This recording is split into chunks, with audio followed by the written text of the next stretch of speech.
Bear group की एक खबर के चलते हुए आज सारे के सारे केमिकल शेयर हैं बड़े फोकस में। आशीष हमारे साथ है तैयार पूरी डिटेल्स लेकर। आशीष, क्या हो रहा है केमिकल शेयरों में? सर लगातार जितनी भी बड़ी कंपनी है सभी अपने फोरकास्ट में कटौती कर रही हैं। और क्योंकि सर काफ़ी सारी हैं जो आगे आपको बताऊंगा चीज़ें। पहले अगर आप बता देता हूँ कि कितने आउटलुक में कटौती की है। दरअसल अगर आप देखें तो आउटलुक में काफ़ी अच्छी खासी कटौती की है। ग्लाइफोसेट ये एक हर्बिसाइड होता है जो काफ़ी अहम केमिकल है इनका, और यहाँ पे भारत में भी काफ़ी सारी कंपनीज है जो इसको बनाती है। यहाँ पर ये मान रहे कि इसकी बिक्री यहाँ पर घटती हुई नज़र आ सकती है। क्या काम आता है ये? हर्बिसाइड की तरह काम होता है। मतलब जैसे आपने प्लांटेशन लगाया तो उसके आसपास दूसरे जो फालतू के उगाते हैं तो उसको हटाने के लिए हर्बिसाइड का कुकुर मुत्ते बोलते हैं, वही ना? हाँ सर, एक कीटाणुनाशक होता है, एक होता है। आशीष तो हिंदी पढ़ी होगी यार। आशीष आपने नहीं पढ़ी हिंदी? हिंदी पढ़ी है सर, लेकिन ये थोड़ा सा आउट ऑफ सिलेबस हो गया हो। जैसे आपने एक पौधा उगाया, उस पौधे को उगाने के लिए, बड़ा करने के लिए आप पानी भी देंगे, खाद भी देंगे, ठीक है? उसके चक्कर में ऐसा तो नहीं सारी की सारी उसी की जड़ में जा रही है। आसपास में बहुत सारे आ जाते हैं ना।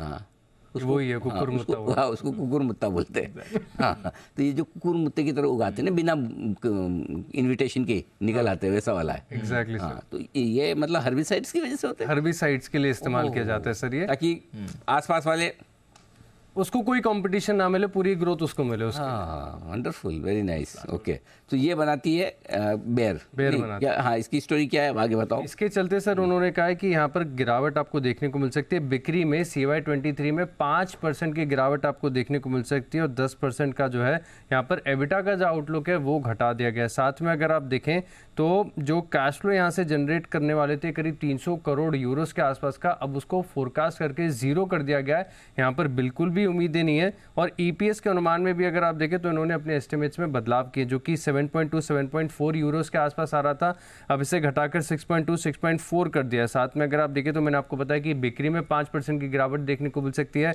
एबिटा में करीब 10% के आसपास का इम्पैक्ट है इसके चलते। दरअसल अगर आप देखें तो पूरे एग्रोकेमिकल स्पेस में पिछले साल का काफ़ी ऊंचा बेस है। पिछले साल तक हम देख रहे थे कि क्रॉप की जो कीमतें थी वो काफ़ी ज़्यादा थी, चाइना से सप्लाई कम थी। अब सप्लाई यहाँ पर बढ़ती हुई नज़र आ रही है, साथ में अगर आप देखें तो जो क्रॉप्स की कीमतें हैं वो भी घट रही हैं। तो इसका एक बेनिफिट यहाँ पर जो एक नुकसान है वो देखने को मिल रहा है। तो कुछ स्टॉक्स है जो रडार पर रख सकते हैं। सबसे पहले बेयर क्रॉप साइंसेज लिस्टेड कंपनियाँ यहाँ पर इसको फोकस में रखेंगे। सुमिटोमो केमिकल्स है, हिरेनबा इंडस्ट्रीज, धर्मज क्रॉप गार्ड और UPL जो कि ग्लोबली काफ़ी डाइवर्सिफाइड है, इसके ऊपर भी आप फोकस करके चल सकते हैं। लेकिन साथ में सर शारदा क्रॉपकेम, इसके भी जो रिजल्ट्स के बाद हाईलाइट निकल कर आई है काफ़ी कमज़ोर साइड पर, और इसी के चलते स्टॉक्स ने भी रिएक्शन दिया है। इंटरेस्टिंग चीज़ें हैं। लगातार ये वार्निंग्स आ रही हैं पहले भी ग्लोबल कंपनीज की तरफ से आ रही हैं, बैसफ की तरफ से भी हमने आती हुई देखी थी। परेशानी एक आध और भी आई थी कंपनी, अजीब सा नाम था, M से था आई थिंक। तो सारी कंपनी की वार्निंग बहुत आ रही है। केमिकल का हाल खराब है दुनिया भर में, बिल्कुल खराब है। चोपड़ा साहब को पूछूं? जी सर। चोपड़ा साहब, क्या हो रहा है केमिकल कंपनी में, हालत खराब क्यों है?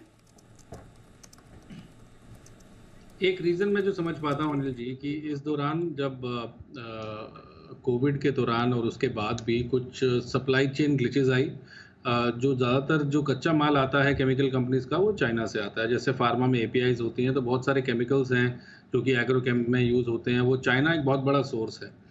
लॉजिस्टिक्स इश्यूज थे, जो वेसल्स हैं उनके प्राइसेस बहुत बढ़ गए थे, तो इसके चलते हुए बहुत हाई रेट्स पे कंपनीज ने खरीदा। और उसको जाहिर बात है, कोई भी बड़ी कंपनी जिसका बहुत अच्छा बड़ा सप्लाई चेन होता है तो उसको कम से कम 2 से 3 क्वार्टर्स का, मे बी 4 क्वार्टर्स का पहले से माल लेके रखना पड़ता है, तो महंगा माल ले लिया गया। इस दौरान चाइना में ओपनिंग हो गई, कोविड के वजह से जो पहले बंद था वो ओपनिंग हो गया, और एकदम से जो कच्चा माल है वो 30 से 40% उसके रेट्स गिर गए।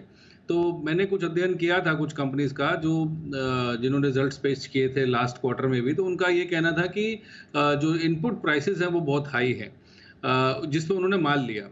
अब वो पूरी तरीके से पास ऑन कर नहीं पा रहे हैं क्योंकि थोड़ा सा रेगुलेटेड सेक्टर भी है, और क्योंकि किसान हैं तो बहुत प्राइस सेंसिटिव होते हैं, तो उस कारण से बहुत ज़्यादा प्राइस का जो अपसाइड है वो पास ऑन नहीं कर पाए, और उन्होंने अपने जो प्रॉफिटेबिलिटी है उस पर हिट लिया। मुझे लगता है 1 आध 2 क्वार्टर्स में ये ठीक हो जाना चाहिए, और जितनी भी बड़ी कंपनीज हैं, चाहे वो PI इंडस्ट्रीज हों चाहे वो बेयर क्रॉप साइंस हो या जो भी एग्रोकेम में या केमिकल कंपनीज हैं, वो ओवर नेक्स्ट 2 क्वार्टर्स ठीक करना चाहिए। तो मुझे लगता है कि अभी नहीं, बट मे बी जो 3rd क्वार्टर है वहाँ पे थोड़ा एक्यूमुलेशन शुरू करना चाहिए। तो ये आपके लिए केमिकल स्टॉक्स पर नज़र, इसमें भी डिफरेंट डिस्टिंक्शंस हैं, सारे एक तरह नहीं हो सकते, बट आज हम देख रहे हैं स्पेस में थोड़ा दबाव है। पेस्टिसाइड स्टॉक्स में भी है, केमिकल्स में भी है। कल SRF पर तो हमने कमज़ोरी देखी थी, अनिल जी ने सेल कॉल भी दी थी, यहाँ पर कमज़ोरी अभी भी वहाँ पर आपको बनती हुई दिख रही है।